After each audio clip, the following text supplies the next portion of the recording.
ఏమే ఆ మార్కెట్కి వచ్చి కొంచెం తలనసని కాఫీ పెట్టు వేడివేడిగా. ఈ మధ్య కొంతమంది లేడీస్ వాళ్ళ భర్తలు చంపడానికి ట్రై చేస్తారు. కొంపదీసి తను ఏమైనా ఏమైందండి అంత కంగారు పడుతున్నారు? బంగారం వద్దులే, నేను చేసుకుంటా. ఏంటండి నేను చేస్తాను కదా. లేదు బంగారం, నేనే స్వయంగా నీకు టీ ఎప్పటి నుంచో చేయాలని అనుకుంటున్నాను. నువ్వు రెస్ట్ తీసుకుందిరా, నేను చేస్తా. నా చేతులతోనే టీ చేస్తారా. ఏమండి ఈరోజు సండే కదా, చికెన్ బిర్యానీ చేయమంటారా? హే బంగారం, నువ్వు అంత కష్టపడాకు. నేను ఆల్రెడీ జొమాటోలో ఆర్డర్ పెట్టినాను. సో అది వస్తుంది, అది వచ్చిన తర్వాత నిదానంగా తిన్నాం, సరేనా? నువ్వు రెస్ట్ తీసుకో. గంట సేపు అవుతుంది. ఎవరితో మాట్లాడుతున్నావు? లేదండి, నా బెస్ట్ ఫ్రెండ్ తో మాట్లాడుతున్నాను. తను నాకు చాలా క్లోజ్ ఫ్రెండ్. ఈ మధ్య ఈ క్లోజ్ ఫ్రెండ్స్ లవర్స్ అవుతున్నారు. వాళ్ళిద్దరు కలిసి మొగుని చంపడానికి ట్రై చేస్తారు. సో ఆ ఛాన్స్ మాత్రం నేను ఇవ్వను.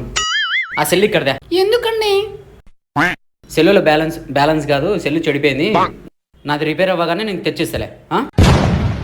సరే నాకు టైం అయింది. నేను ఫ్రెండ్స్తో పాటు బయటకు పోతున్నాను, చూడు. బాయ్.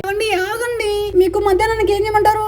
లేదు ఫ్రెండ్స్ అంతా బయట తిందామని చెప్పేసి ప్లాన్ వేసుకున్నాము. నేను మధ్యాహ్నం బయట తింటాను. నాకేం వద్దులే, నువ్వు వండుకో. బాయ్.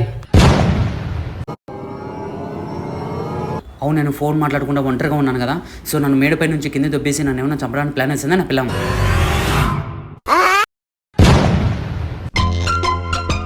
నా పిల్ల నన్ను చంపడానికి ఏదో ట్రై చేశాను. అదేంటో వెంటనే కనుక్కోవాలా.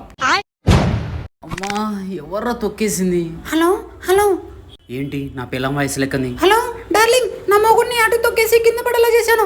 ఈ పడి చచ్చుంటాడు. నువ్వు తొందరగా వచ్చిన లేకపో.